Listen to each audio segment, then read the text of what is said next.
Hi friends, welcome back to my channel. ನಾನು Sandhya. I hope ಎಲ್ಲರೂ ಚೆನ್ನಾಗಿದ್ದೀರಿ ಅಂತ ಅಂದ್ಕೊತಾ ಇದ್ದೀನಿ. ಇಲ್ಲಿ ಒಂದು 4 ದಿನದಿಂದ ನನಗೆ ಹೆಲ್ತ್ ಅಪ್ಸೆಟ್ ಆಗಿದೆ. ಸೊ ಅದಕ್ಕೋಸ್ಕರ ನಾನು ಯಾವುದೇ ರೀತಿ ವಾಯ್ಸ್ ವಿಡಿಯೋನ ಹಾಕ್ತಾಯಿಲ್ಲ. ಇದು ಬಂದುಬಿಟ್ಟು ನನ್ನ ಮಗಳ ಡ್ಯಾನ್ಸ್ ಕ್ಲಾಸ್ ಇತ್ತು ಅಂತ ಹೇಳ್ಬಿಟ್ಟು ಡ್ಯಾನ್ಸ್ ಕ್ಲಾಸಲ್ಲಿ ಅವಳನ್ನ ಬಿಟ್ಟಿದ್ದು ನಾವು ಹೋಗಿದ್ದು. ನಮ್ಮದಲ್ಲಿ ಲೇಡೀಸ್ ಗ್ರೂಪ್ ಇದೆ. ಲೇಡೀಸು ಈ ಥರ ದುಡ್ಡು ಜಮಾ ಮಾಡಿಬಿಟ್ಟು ಅರ್ಶಿನ ಕುಂಕುಮ ಅನ್ನೋ ಫಂಕ್ಷನ್ನ ಮಾಡ್ತೀವಿ. ಆ ಫಂಕ್ಷನ್ ಇದು. ಮಗಳನ್ನ ಕ್ಲಾಸಿಗೆ ಬಿಟ್ಟು ಹೋಗಿದ್ದು. ಅದಾದಮೇಲೆ ನಮ್ಮ ಮನೆಯವ್ರು ಕರ್ಕೊಂಬಂದು ಬಿಡ್ತಾರೆ ಅವಳನ್ನ ನಮ್ಮ ಫಂಕ್ಷನಲ್ಲಿ. ಸೊ ಎಲ್ಲರೂ ಈ ಥರ ಕೂಡಿಸ್ಬಿಟ್ಟು ಅರ್ಶಿನ ಕುಂಕುಮ ಕೊಟ್ಬಿಟ್ಟು ಅವ್ರಿಗೆ ತಿನ್ನೋಕ್ಕೆ ಸ್ನ್ಯಾಕ್ಸ್ ಎಲ್ಲ ಕೊಡ್ತೀವಿ. ಜ್ಯೂಸು ಮತ್ತು ಚೂಡ ಮತ್ತು ವೇಫರು. ಈ ಸತಿ ಬಂದುಬಿಟ್ಟು ವಡಾಪಾವ್ ತರಿಸಿತ್ತು, ಸಮೋಸ ತರಿಸ್ಲಿಲ್ಲ. ಒಂದು ಸತಿ ಆ ಥರ, ಒಂದು ಸತಿ ಈ ಥರ ತರಿಸ್ತೀವಿ. ಸೊ ಎಲ್ರಿಗೂ ಕೊಟ್ಟಿದ್ದಾಯಿತು.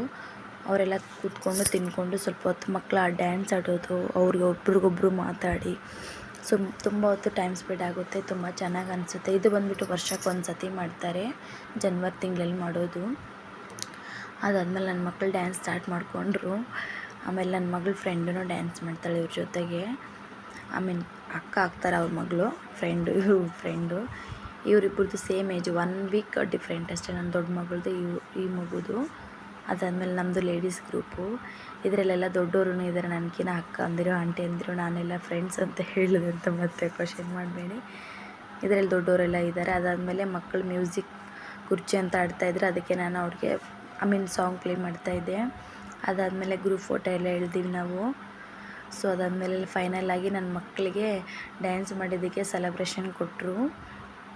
ನಾವು ಗ್ರೂಪ್ ಫೋಟೋ ತೊಗೊಂಡಿದ್ದಾದಮೇಲೆ ಸಂಗೀತ ಕುರ್ಚಿ ಅಂತ ಆಡಿದ್ವಿ ನಮ್ಮಲ್ಲಿ. ಲೇಡೀಸು ತುಂಬ ಫನ್ನಿ ಆಗಿರುತ್ತೆ. ಇದೆಲ್ಲ ಕಂಪ್ಲೀಟ್ ಮಾಡ್ಕೊಂಡು ಬರೋಕ್ಕೆ ನನಗೆ ಮನೆಗೆ 12:30 ಆಗೋಯಿತು. Thank you for watching guys.